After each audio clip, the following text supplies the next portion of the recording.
que tem de filho do diabo mercenário atrás de púlpito hoje engravatado, de Bíblia na mão pregando, falando Jesus, Jesus. O que tem hoje é impressionante. Parece que Pedro estava assistindo uma televisão. Impressionante, inigualável essa revelação.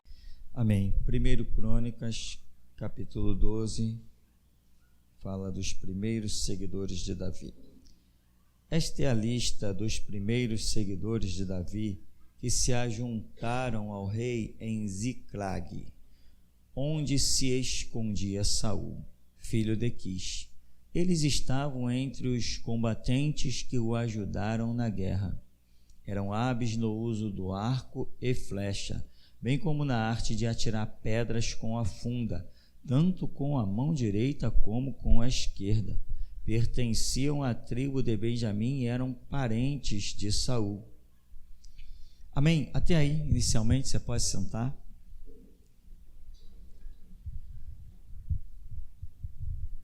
Esse texto me reporta bem os discípulos de Jesus, inicialmente, né? Depois outras coisas vão acontecer aqui, envolvendo os que se somam a Davi, mas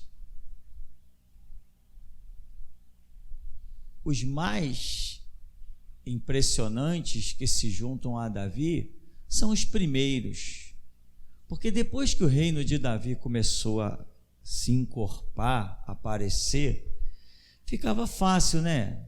É fácil se juntar a um reino estabilizado, um reino cheio de soldados, um reino cheio de riqueza, um reino estabilizado com as suas fortalezas, com sua autonomia, soberania. Todo mundo quer participar de um reino desse. Mas um reino que as coisas ainda não estão bem claras, uma liderança que ainda não está bem clara, você precisa se unir a ela pela fé. Foi o que fez os primeiros aqui. Porque quem é Davi? Davi é um camarada perseguido de cidade em cidade, fugindo, e muitas vezes tem um episódio que ele se fez até de louco para poder sobreviver, ficou fazendo macaquices no meio da rua para poder sobreviver, para não matarem ele. Queriam matá-lo porque reconheceram ele, mas o chefe de um outro exército disse assim: deixa esse homem, você não está vendo que ele é um louco? Davi se fingiu de louco para poder não ser morto, e deu certo a estratégia, porque Deus estava no negócio da proteção da vida de Davi, com certeza, senão ele não teria sobrevivido a tudo que sobreviveu. Saul investiu pesado, Saul gastou boa parte do seu tempo, que deveria administrar e cuidar de Israel, ele gastou parte desse tempo perseguindo Davi. Por quê? Porque sabia que Davi era um escolhido de Deus. Presta atenção, se você não sabia da informação, eu não estou dizendo talvez não, eu estou afirmando. Saul sabia que Deus o tinha rejeitado e que Davi era o escolhido para o futuro reino de Israel. Ele sabia, tá? Não tem dúvida nessa história não. Então, o que Saul tentou fazer? Tentou destruir um projeto de Deus. É uma loucura. O ser humano é uma coisa muito impressionante. O ser humano olha para uma verdade, e se essa verdade não o agrada, tem dois comportamentos. Tem aquelas pessoas mais nobres, elas dizem assim: olha, eu reconheço a verdade, poxa, mas eu não quero essa verdade. Eu reconheço, mas eu não quero, eu estou dando as costas para ela, tchau. Um dia aquela verdade vai atrás desse camarada e vai cumprir aquilo que Jesus falou, né? Se alguém não crê nas minhas palavras, que são a verdade, eu não julgo, mas as minhas palavras um dia vai julgar, vai acabar com o camarada, obviamente. Mas é pelo menos uma aparência de nobreza. Eu reconheço a verdade, mas não quero a verdade. Tem outros que não, eu reconheço essa verdade, eu não quero, mas eu tenho que destruir, porque eu sei que essa verdade é maior que o que eu tenho. Eu sei que essa verdade é maior que os conceitos que eu tenho, os privilégios que eu tenho. Então tem gente que não somente não aceita a verdade, mas quer destruí-la. Foi o caso de Saul. Saul viveria até muito bem, não teria passado pelos horrores que passou, em especial no seu final de vida, não teria passado pelo aquele espírito de loucura que passou, não teria passado por muitas coisas se ele tão somente aceitasse os projetos de Deus, aceitasse que Deus tivesse os seus projetos, mas que ele mesmo não se levantasse contra esses projetos. Mas a questão é que ele queria destruir o projeto de Deus. Ali está Davi, é apenas um homem, eu mato ele, acabou a história. Não, quando o homem é um projeto de Deus, ele é imortal, ninguém mata. Uma coisa é o homem e outra coisa é o homem que se torna um projeto de Deus. És tu um homem? Besteira, o que mais tem no planeta são homens. Mas és tu um projeto de Deus? Isso é raridade. Não basta ser homem, tem que ser um projeto de Deus. Se você não se importar em ser um projeto de Deus, tu serás apenas um homem. Se tu não te importares em ser um projeto de Deus, serás apenas uma mulher. Vai passar na rua, alguém vai dizer assim, ali está uma mulher passando. Mas quando você é um projeto de Deus, meu irmão, que você passa, os anjos atentam, os demônios atentam, o mundo atenta, e Deus está olhando o que vai fazer contigo nos próximos passos. Esses primeiros homens que largaram Saul para seguir Davi, eles são dignos de muita honra, e não é à toa que Davi pegou esses camaradas que foram os primeiros e os honrou muito, porque o reino de Davi não tinha nada. Davi tinha apenas uma promessa. Eles reconheceram essa promessa ao longo do tempo e partiram para unirem-se a Davi. Davi tinha o quê? Tinha um trono? Tinha um rei? Não, Davi apenas fugia de deserto para deserto, de cidade para cidade. E esses homens vêm e se unem a Davi, porque reconheceram que ele tinha uma promessa. Mas quem tinha o ouro? Saul. Quem tinha prata? Saul. Quem tinha as belas armas? Saul. Quem tinha um trono? Saul. Quem tinha o comando, quem colhia os impostos, quem tinha a vida privilegiada? Saul. Isso é o evangelho, meu irmão. Não é à toa que Jesus é chamado Jesus, filho de Davi. É uma descendência geral.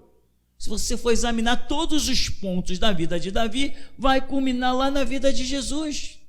E isso aqui é fascinante. Porque quem queria seguir Jesus? Um camarada ameaçado de morte, um camarada que não tinha uma casinha própria, não tinha um barquinho. Olhando naturalmente para Jesus, quem queria seguir Jesus? Não, pastor, mas ele multiplicava os pães e os peixes. Mas quando uma turma quis seguir Jesus por causa dos pães e dos peixes, Jesus falou o quê? Vocês estão me seguindo por causa dos pães e dos peixes, mas quem não comer da minha carne, quem não beber do meu sangue, não tem parte comigo. Dura esse discurso, tchau. Jesus sabe quem está seguindo a ele pela promessa que ele tem do alto, ou quem está seguindo a ele por causa dos milagres dele. E quem segue Jesus por causa dos milagres dele, pode esperar que Jesus já vai dar uma palavra que vai botar para fora. Isso é admirável nessa obra, que Jesus não disse, eu vim para juntar o meu rebanho, mas ele diz, o meu rebanho é selecionado. O reino de Deus é como um homem que lança rede ao mar, e depois que ele puxa a rede cheia de todo tipo de peixe, ele senta na praia e seleciona o que presta e o que não presta. O que não presta ele joga de volta para o mar. Essa é a glória desse ministério, porque nós estamos de pé, sabe por quê? Porque passamos em um monte de seleção. Em cada dispensação, Jesus jogou a rede e na hora de selecionar, disse: não, você para cá.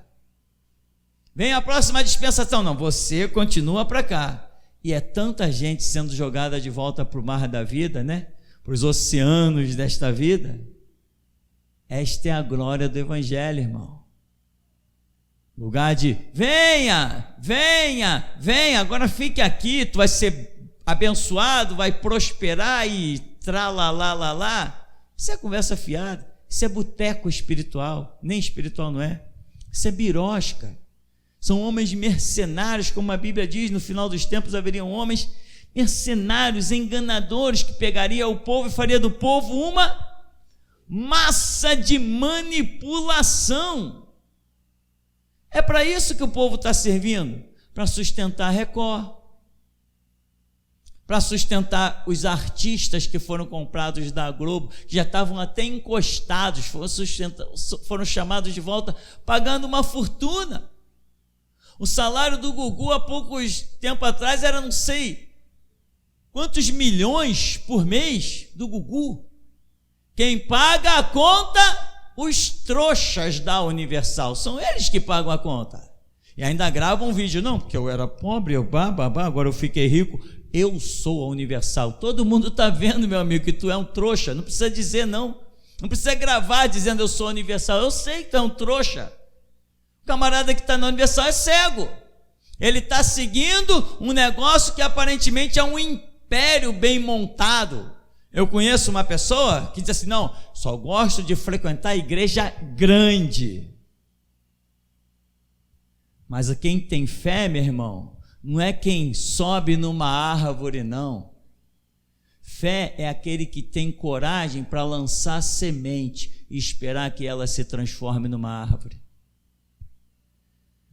Muita gente, para esse ministério mesmo, quando nós começamos a obra, as pessoas ficaram apavoradas, sabiam que aqui estava se falando a verdade. A rádio estrondava esse centro da cidade aí durante 10 anos, as pessoas ficavam atônitas, e as pessoas diziam assim: não, vamos ver no que vai dar, né? Vamos ver no que vai dar. E o culto aqui pegando fogo, Jesus derramando unção, curando da alma, curando dos traumas, edificando vidas. Aí quando as pessoas lá de fora viram que isso aqui estava estabilizado, e era o mais estabilizado de todos os tempos, aí elas vieram, mas não suportaram o nível que a coisa se encontrava. Deus te chama, meu irmão, para projetos que ainda não existem aos olhos humanos. Sabe por quê? Porque tu és parte dele. Por isso que o projeto não existe, porque tu és a parte dele. Quando você estiver lá, tu vai ver que ele existe, porque a tua vida somou a lacuna que faltava. E muita gente quer saber de igreja já bem montada. Não, aquela igreja ali está super estabilizada.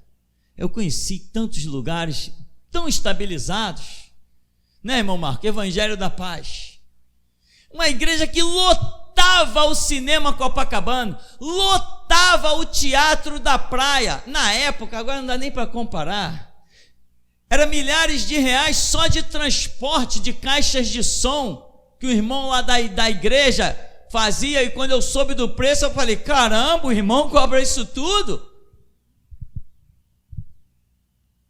É assim que as coisas funcionam. Enfim, lotava o teatro da praia em Ipanema, lotava o teatro Copacabana, sei lá quantos lugares tinha aquilo. Era impressionante. Poder de Deus mesmo para valer, poder mesmo glorioso, revelações, curas, libertações incríveis. E muita gente julgava que aquele império jamais seria desmontado. Vai procurar eles hoje. Vai procurar o Evangelho da Paz, que abalou Copacabana.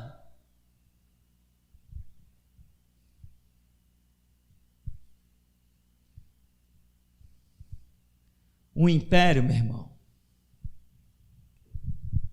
só é inabalável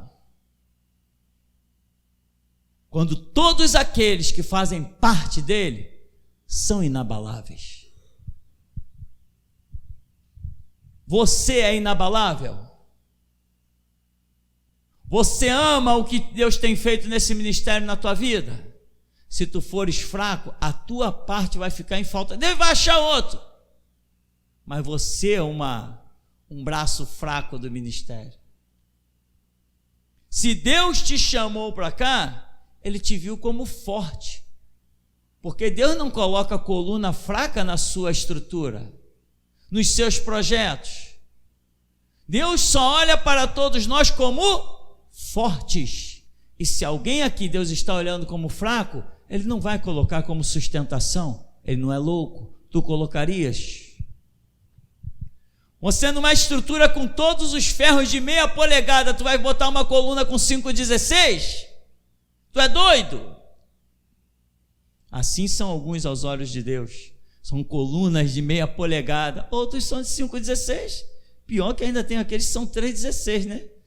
Aquele ferrinho mais fininho. Se o ministério é forte, é porque você é forte. Ei, irmão, presta atenção aí, ô louco. Eu não sou sozinho o ministério, eu sustento ele sozinho. Mas tu não foi chamado aqui para ficar de pateta, não. Tu és parte disso aqui. Acorda. Sai da liturgia. Jesus te chamou para ser parte. A glória daqui quer resplandecer também pela tua vida, e a tua vida, o teu clamor, as tuas orações aumentam a glória deste lugar. Outra coisa, tem gente aqui que não aprendeu a ir para o seu canto clamar a Deus. Não adianta sentar nessa congregação como um pateta, meu amigo.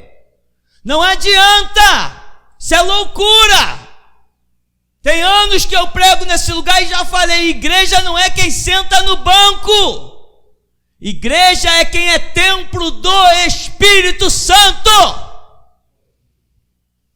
Igreja não é você sentar aqui dentro. Isso aqui dentro não é a igreja. A igreja é onde o Espírito Santo habita, e o Espírito Santo não habita em templos feitos por mãos humanas. Tu és o templo, tu és a igreja.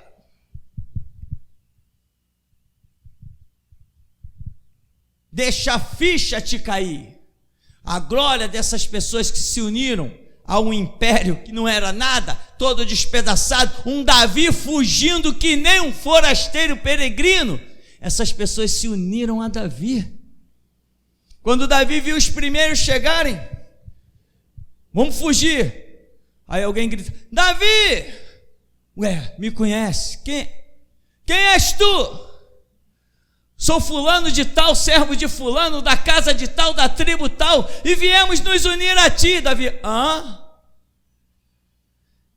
Esses todos aí, olha aqui, ó, verso 23 aí, ó. Este é o número dos militares armados para a guerra que vieram cooperar com Davi em Hebrom, para lhe entregar o reino de Saul, conforme a palavra do Senhor havia dito, ó. Da tribo de Judá, 6.800 soldados. Verso 25, da tribo de Simeão, 7.100 guerreiros. 26, da tribo de Levi, 4.600, inclusive Joiada, tal líder de 3.700, da tribo tal, milhares e milhares. Depois começaram a chegar a Davi. Davi falou, o que está acontecendo? E eles disseram, sabemos que tu tens a promessa de reinar sobre Israel. Sabe qual é o problema da humanidade? Não sabem reconhecer a promessa. Querem contemplar as coisas já feitas para dizer, eu creio. Mas Jesus chamou Tomé e disse assim, porque tu está vendo, tu crê? Mais bem-aventurados são os que não viram nada e creram.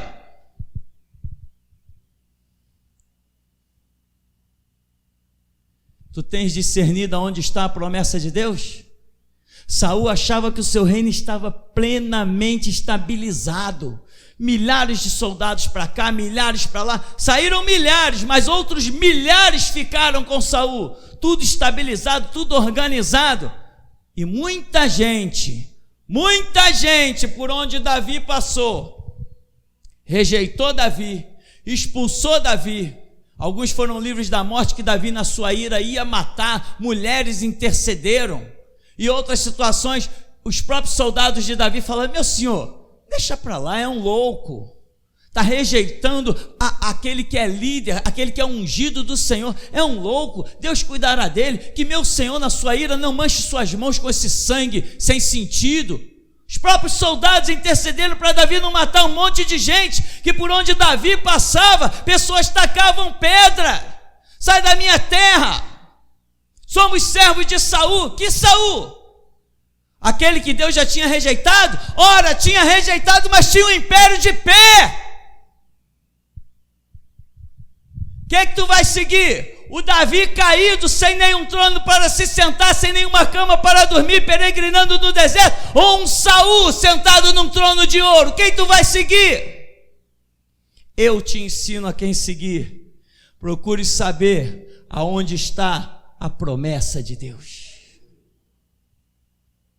É ali que tu tem que seguir, meu irmão. Só abrir um parêntese aqui.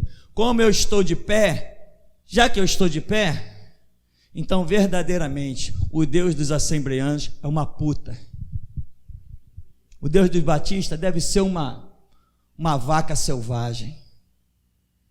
Porque enquanto eu estiver de pé, é isso que eu vou declarar, para que o mundo inteiro veja: só eu tenho Deus. Eu sou o louco que diz que só eu tenho Deus. Cada dia que eu estiver de pé, eu direi que o Deus dos assembleanos é uma puta.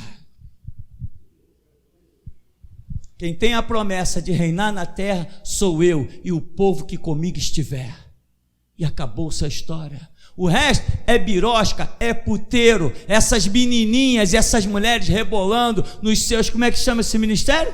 Coreografia. Isso é bandaleira, isso é putaria dentro das igrejas. Igreja verdadeira é essa aqui, que a palavra é nua e crua para quem quiser ouvir. Quem não quiser não volta no próximo culto. Mas a verdade é esta: eu sou louco, mas eu tenho uma promessa. Sou louco, mas tenho uma promessa. Sou louco, mas é diante de mim que as armas falham. Sou louco, mas é para mim que o sistema está armando a segunda e gloriosa prisão. Vou colocar outro par de algemas aqui. Já está pronta. Não está aqui, senão eu ia te mostrar. Se tivesse aqui, eu já ia te mostrar. Eu tenho outro parzinho igual a essa aqui. Vai ficar uma aqui e outra aqui. A glória do ministério. O louco que incomoda os juízes. O louco que incomoda o islamismo. O louco que incomoda o Exu, Tranca-Rua, Maria Padilha. O louco que desafia todos os demônios e continua de pé. Cadê o Deus dos macumbeiros? Cadê os Exus? Presta atenção. Você que pensa que é a geração Jesus Cristo. Você vai saber hoje se você é a geração Jesus Cristo. Vai saber hoje.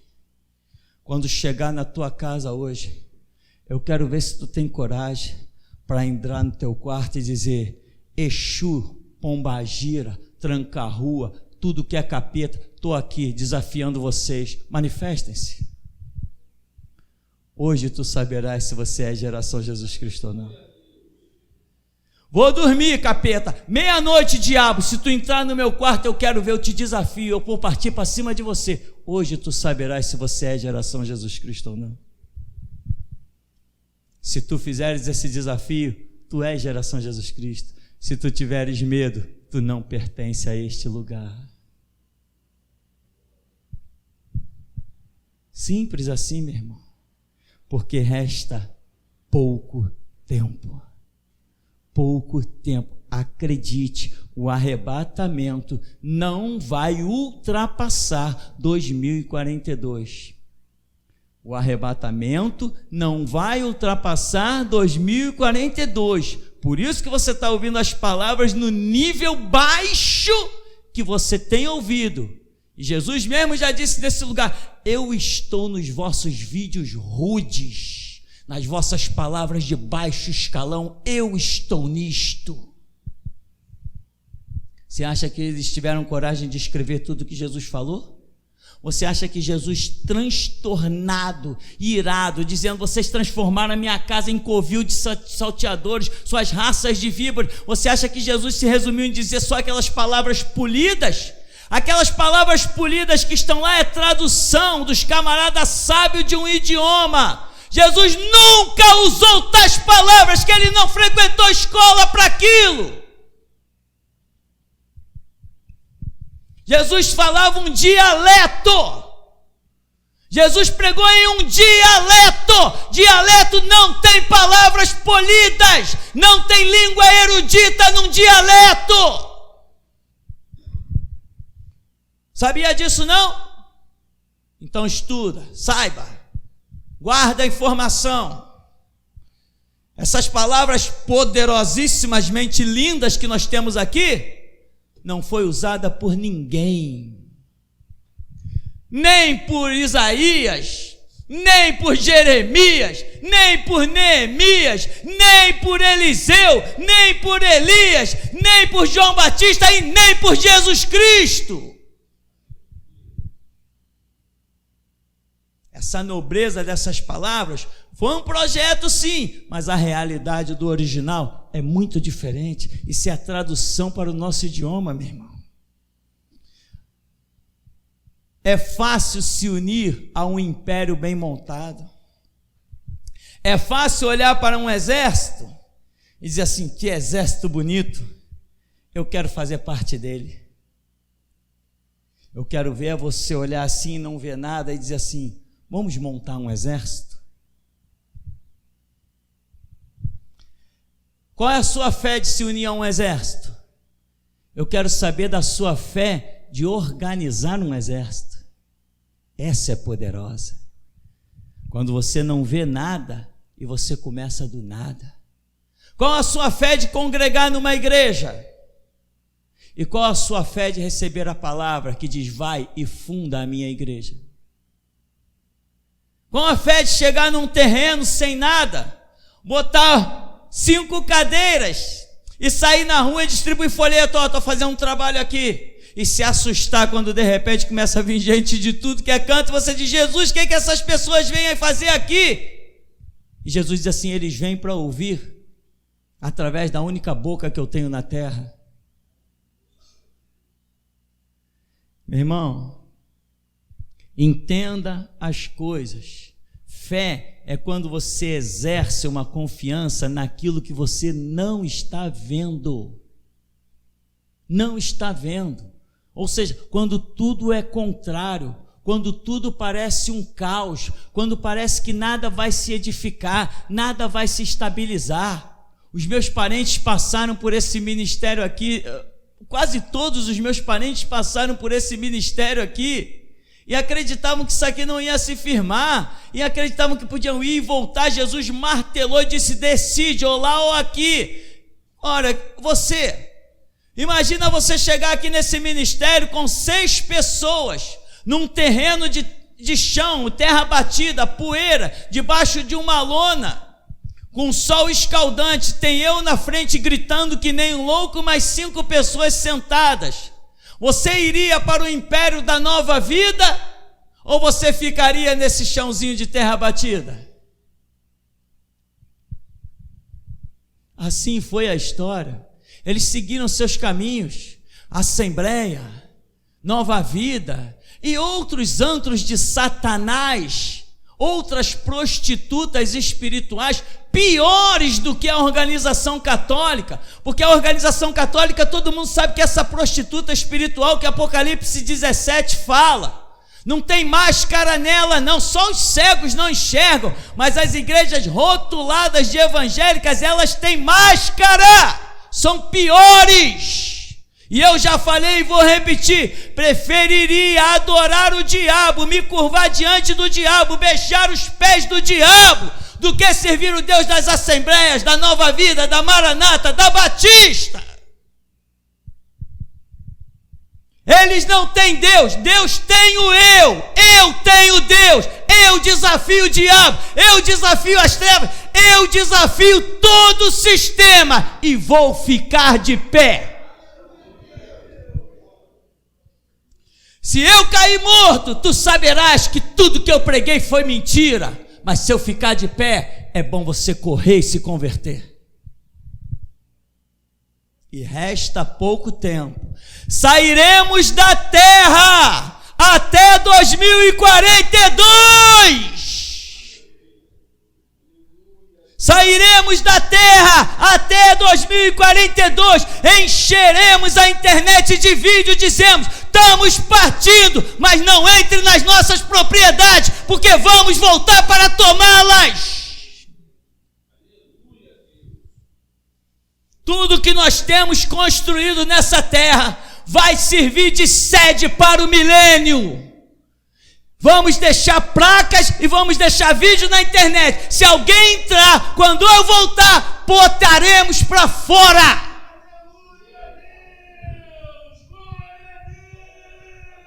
Desperta tu que dormes. Não estou eu trabalhando que nem um louco construindo coisas por aí e pessoas construindo para depois ficar no nada, não. Com pouco tempo que falta nós poderemos estar pagando o aluguel em qualquer canto. Não, Jesus quer que construamos, porque usaremos por 1000 anos. Você não sabia disso? Então, meu irmão, atente. O que é mais fácil? Entrar no império montado ou construir um império? Uma vez eu vi o depoimento de um homem que ficou rico. Ele tinha um sonho de criar uma empresa. Aí ele chamou um sócio. Poxa, eu preciso de uma sociedade. Você é a pessoa certa, você tem recurso, preciso de tanto. Eu montei uma grande empresa. Ele falou assim: montei uma grande empresa e eu preciso que você entre junto comigo. E onde está a tua empresa? Eu vou te levar lá. Aí chegou de carro com um camarada, abriu os portões. Aqui está a grande empresa. O camarada olhou e falou assim: ué, um galpão vazio? Tu me chama para um galpão vazio? Cadê a grande empresa? O camarada virou e falou assim: vamos construir? Simples assim. Vamos construir? Esse camarada que disse isso, 6 meses depois, tinha helicóptero particular e jatinho particular. E o camarada que entrou com ele na sociedade tinha de igual modo. Passavam suas férias nas ilhas e curtiam a vida fazendo preleções pelo mundo inteiro. E tu olharias um galpão vazio e dirias: ali tem uma grande empresa? E tu olharias um louco gritando palavras de baixo escalão e diria: ali está a promessa de Deus?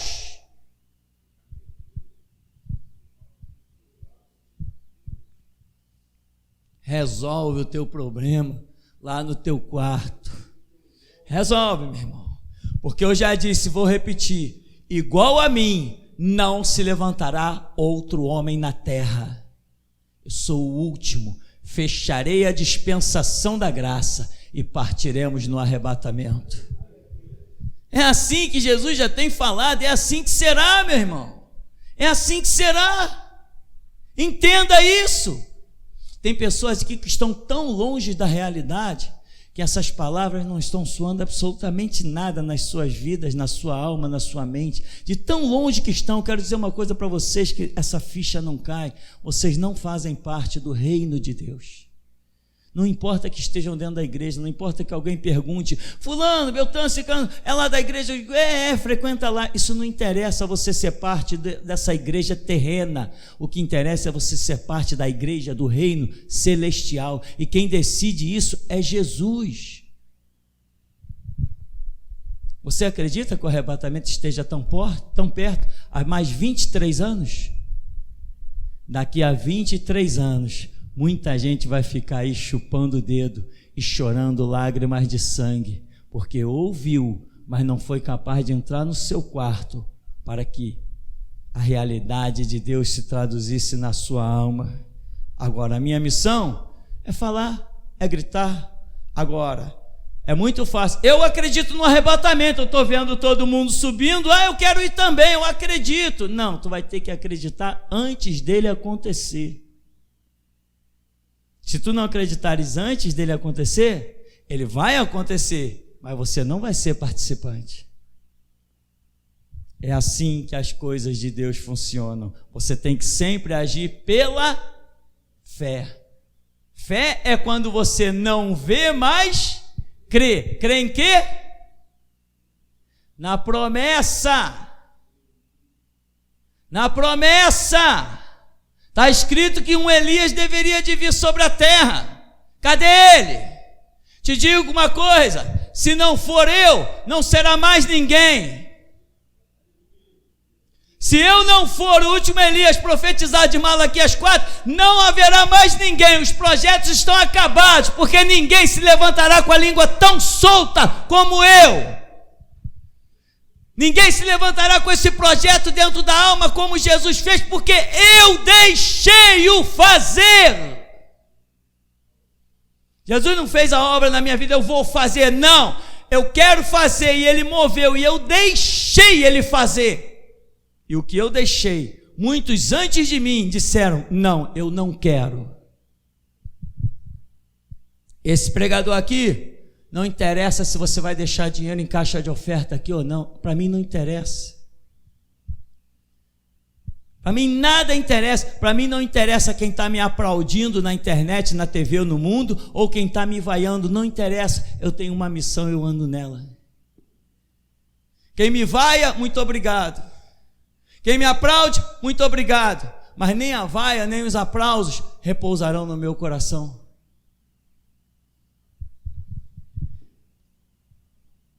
Os projetos de Deus na sua vida, irmão, vão exigir que você dê um passo, primeiramente, de fé, sem ver.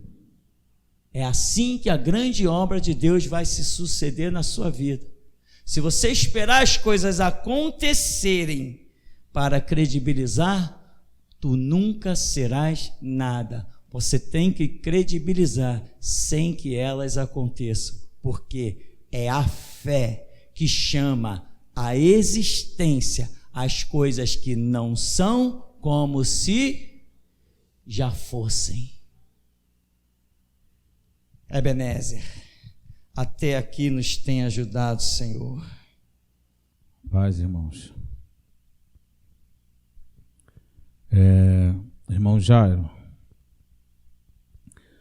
no segundo louvor, eu vi um anjo, irmão, ele descia e te levantava, irmão. E todo louvor, o irmão passava no alto, com esse anjo elevando. Amém. Mestre, naquele louvor, no terceiro louvor e último, eu vi um mover de cura dentro da igreja. Eu via ser colocado aqui como uma mesa de cirurgia. E o anjo, ele buscava o irmão Rômulo. Então eu via médicos humanos, mas também eu via anjos como médico. E esses anjos abriam do peito até a altura do umbigo do irmão Rômulo. E eles abriam eu via trazer o médico pegar uma espécie de balão, porém o anjo não aceitava, recusava. Então eles começaram uma cirurgia no irmão Rômulo. E várias coisas eram tiradas de dentro do irmão. Então eu vi aquela cirurgia encerrar, o irmão era fechado, e o anjo mandava que ele se levantasse. E quando ele se levantava, ele olhava para o púlpito, agradecia ao Senhor e ia para trás, aonde ele costuma ficar. Mas depois dessa cirurgia, não era mais o irmão Rômulo grandão como a gente via. Eu via ele bem fino, sem aquele volume que ele tem, mestre. E ali essa visão cessava. Teve uma pessoa aqui que foi chamada a essa cirurgia, a essa operação, mas essa pessoa deu um passo e, como se duvidasse, mesmo com o anjo na frente dela, ela, como se duvidasse, deu um passo e parou. Então o anjo se recolheu e voltou aqui para frente. E essa pessoa não saiu daqui curada hoje. Essa pessoa é a esposa do irmão Jairo. Amém.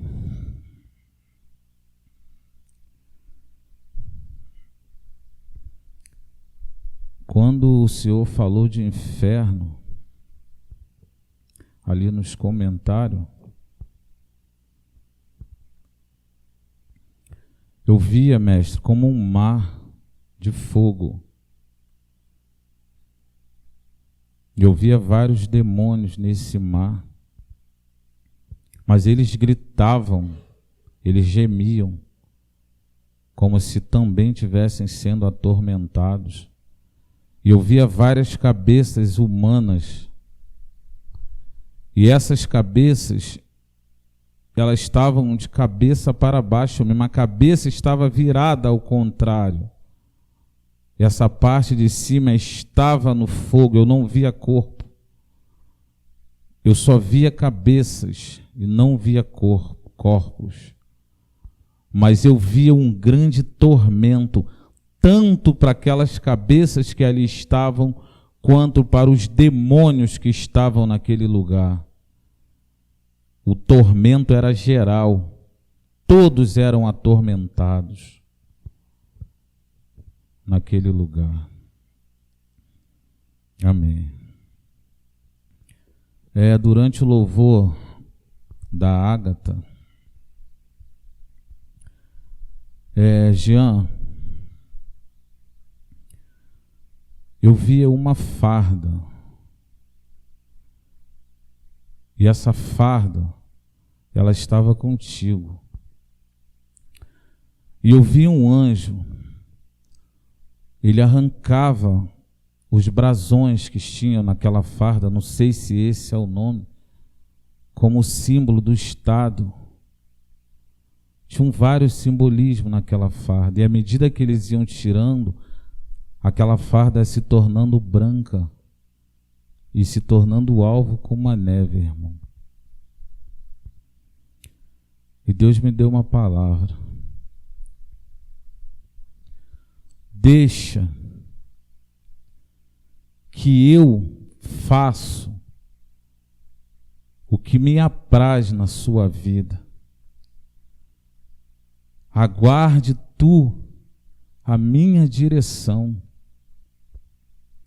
pois tenho eu um projeto contigo aonde tu estás, assim diz o Deus da geração Jesus Cristo a ti.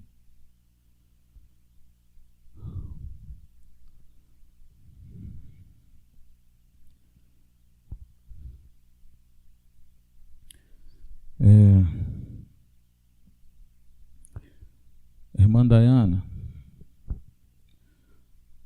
no momento que você louvava, um anjo parou na sua frente com uma moldura.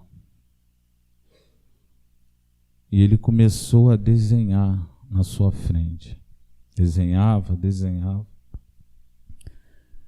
E quando ele terminava de desenhar, você terminava o louvor. Então ele lhe entregava essa moldura. Quando você contemplava o que tinha sendo feito, você chorava de alegria, como se fosse algo que você estivesse esperando, irmão. Amém.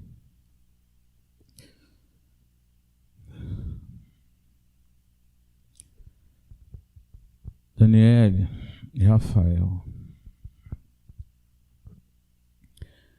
eu vi, irmão, uma grande mesa. E essa mesa, ela era meio que redonda, mas era grande. Nessa mesa, eu via vários demônios. Uma cadeira, ela tinha o seu nome. Tinha uma cadeira que estava um pouco mais atrás, que tinha o nome da Daniele.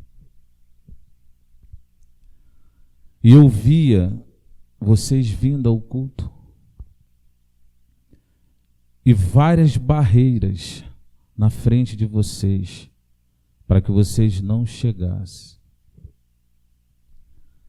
Um grande demônio se levantou nessa mesa e disse: hoje é o último dia deles naquele lugar. Atente, irmão, para que Deus está falando a vocês. Atente-se a uma grande misericórdia. Depois eu via aqueles demônios saírem como se tivesse máscaras. E eram pessoas, irmão. Pessoas que aqui estiveram.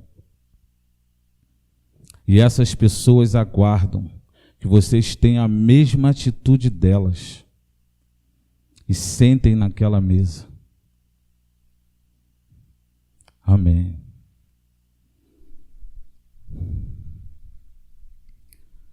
Amém, mestre. Até aqui. Vamos ouvir.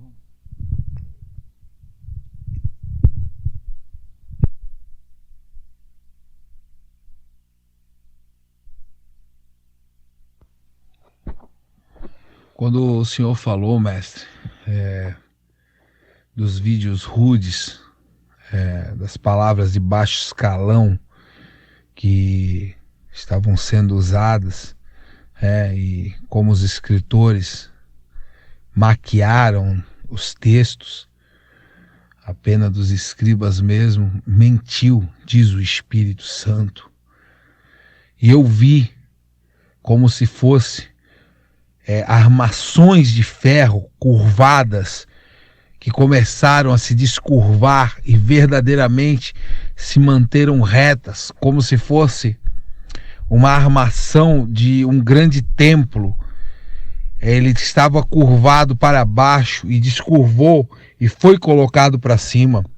Eu vi anjos descendo do céu e como se costurasse uma grande abertura, como um grande machucado na história humana. Eles vieram com uma agulha e costuraram esse machucado, quando o Senhor estava falando exatamente disso, da forma que Jesus falou.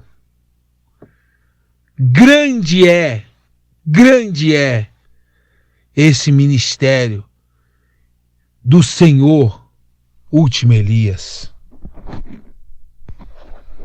Assim diz o Deus da geração Jesus Cristo. Há um espírito de dúvida pairando no meio da congregação. Há um espírito de dúvida pairando na mente de muitos. Esses duvidosos, estes nunca serão nada. Nunca serão nada. Muitos ainda duvidam, porque há um espírito de dúvida. Diz o Espírito Santo do único Deus verdadeiro. Esse espírito de dúvida tem que ser quebrado da tua vida, se quiseres continuar. É preciso ter fé, diz o Espírito de Deus. Essa dúvida te jogará no inferno, diz o Senhor. Não duvides. Não duvides. Esta dúvida te jogará no inferno.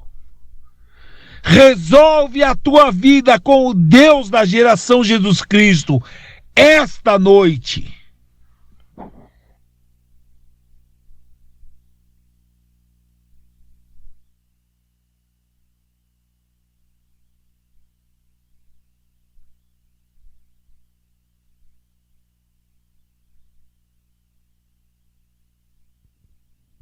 Mestre, ainda durante a palavra, quando o Senhor falava da promessa, eu via anjos no céu e eles tinham várias Bíblias, eles abriam a Bíblia e eram várias, a folha específica de Malaquias 4, 5, elas vinham pairando sobre o ar. E essas folhas caíam em vários templos evangélicos, sendo que, quando a folha caía, nenhum membro pegava, somente as lideranças. Eles pegavam aquelas folhas e liam, e eu via na visão eles rangerem os dentes quando liam Malaquias 4, 5. Amém. Amém, mestre. Amém. Alguém ainda? Não? Algo aí? Não? Amém, irmão. Vamos agradecer a Deus.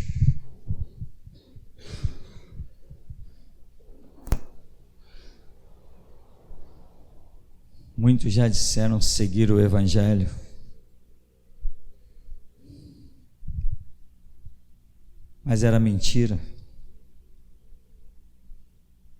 Porque para seguir o Evangelho tem que ter primeiro uma promessa. A simples promessa de um chamado.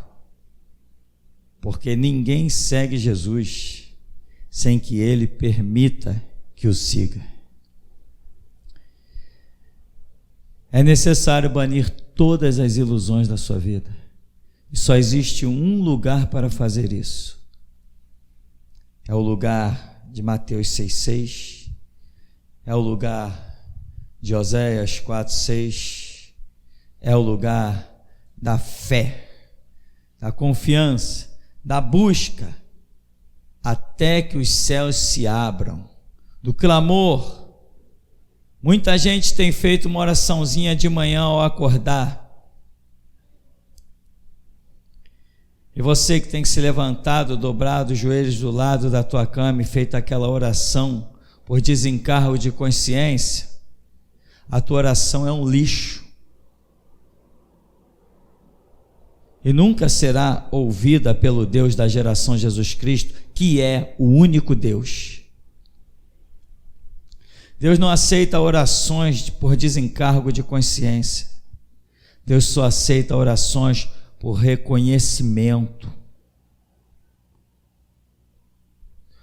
orações por adoração, orações por compreensão.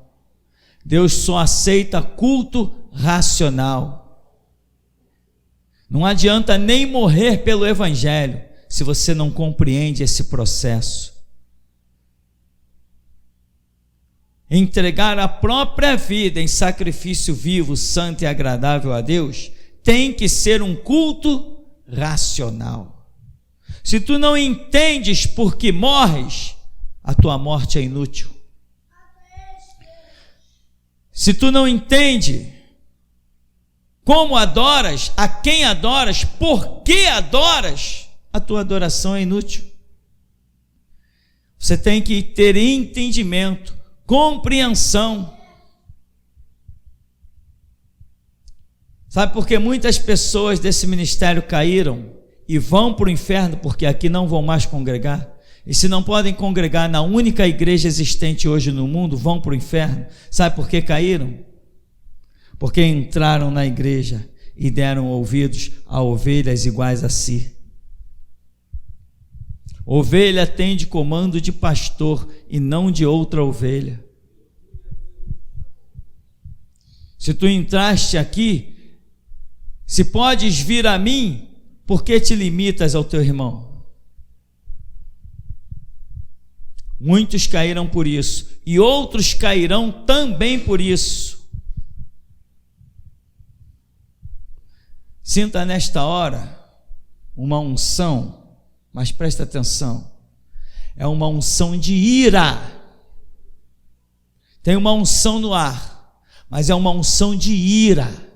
Maldito sejas tu, que desprezaste a palavra vinda de Deus por este púlpito, para dar ouvidos a ovelhas iguais a ti. Tão inúteis quanto tu és.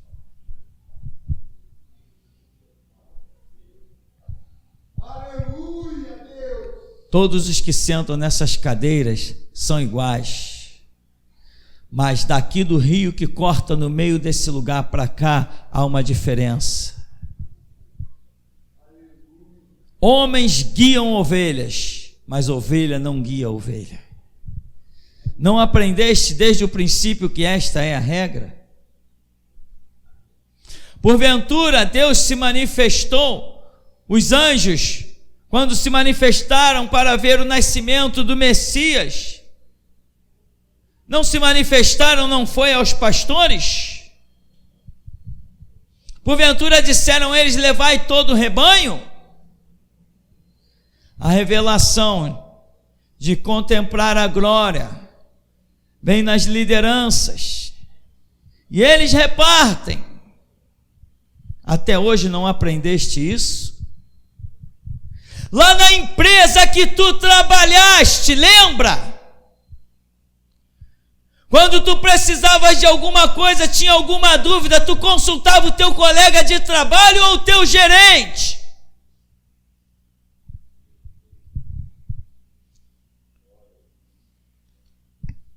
Como foi dito a Judas, assim eu te digo, o que tens a fazer, faze-o logo.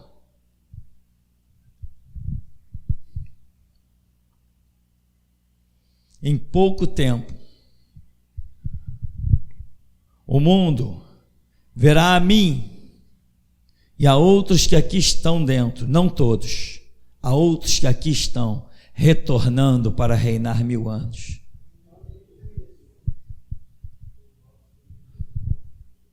E alguns dos que aqui estão morrerão na grande tribulação e baixarão ao inferno. Sabe por quê?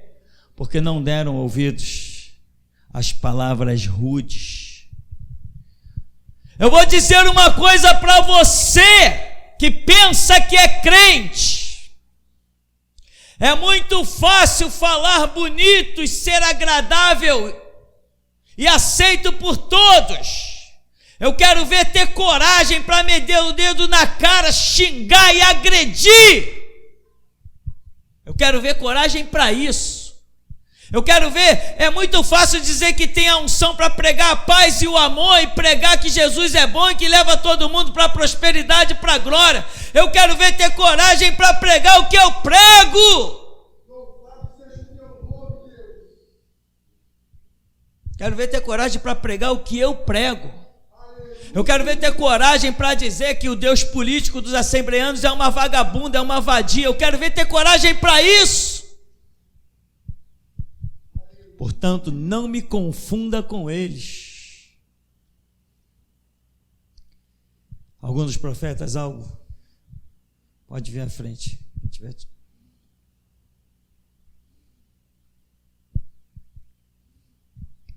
Resta pouco tempo. Alguns ouviram essa palavra, mas com a espada atravessada na cabeça, mas na parte da cabeça eu só via já o cabo da espada, a espada atravessou, e eu via os profetas da geração de Jesus Cristo se multiplicarem, mas eu não via o Cid. Amém, mestre.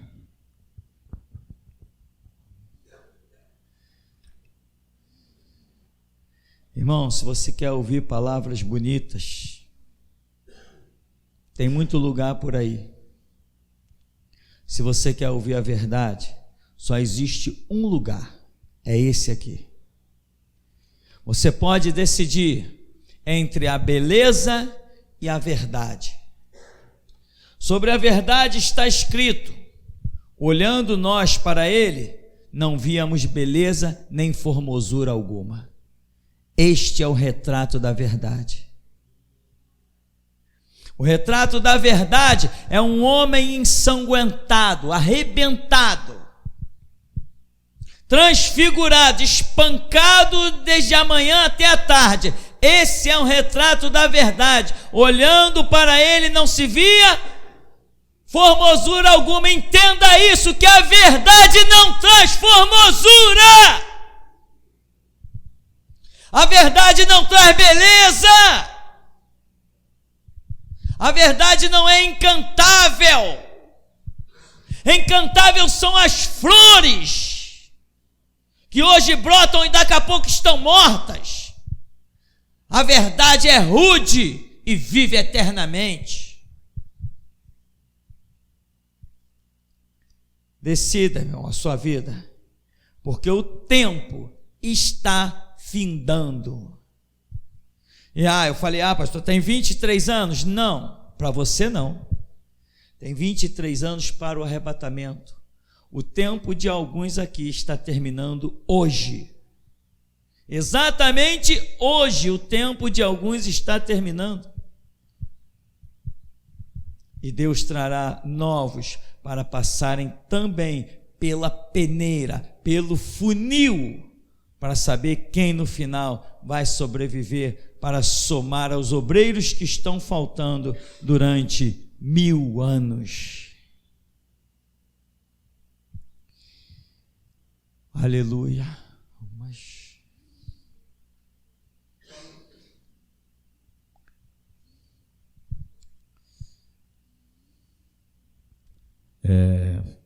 Agora foi muito tremendo, mestre, porque quando o Senhor começou a falar, eu via se formar um grande funil.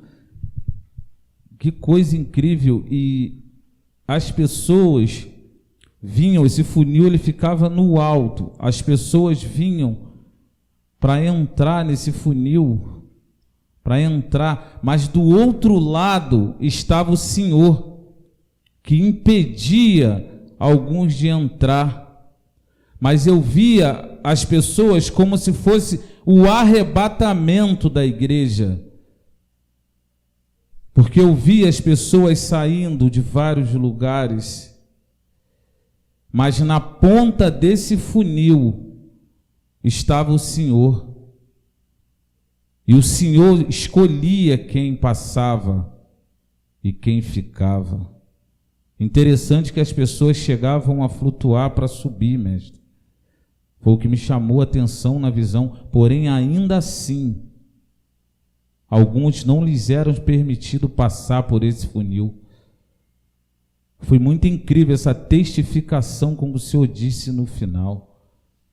Louvado seja Deus da geração Jesus Cristo.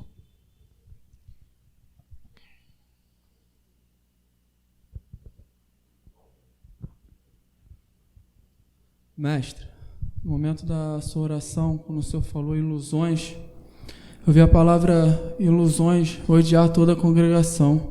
E assim diz o Deus da geração Jesus Cristo: ilusões é aquilo no qual o seu sentimento projetou para satisfazer o seu próprio ego. Isso mostra a vocês arrogantes que vocês nunca valorizaram esse chão que vocês adentraram, nunca se converteram. E até hoje procuram ser mais do que o meu sacerdote, ser mais do que os seus irmãos. O dia de vocês finda hoje, assim diz o Deus da geração Jesus Cristo. Bendito Deus, eterno Pai, nós te damos graça, Senhor. Leva, Senhor. Como está escrito, quem tem ser-lhe-á dado, quem não tem, até o que tem lhe será tirado. Que a tua palavra se cumpra, pois a tua palavra é a nossa glória. É o que buscamos e lutamos aqui para sermos os últimos guerreiros. Que o Senhor possa contemplar isso e acrescentar-nos em valentia, ousadia, unção, graça, coragem, pois nós queremos ser os últimos. Guerreiros, Jesus, nós que por ti daremos a vida, te saudamos, aleluia! Vamos em nome de Jesus.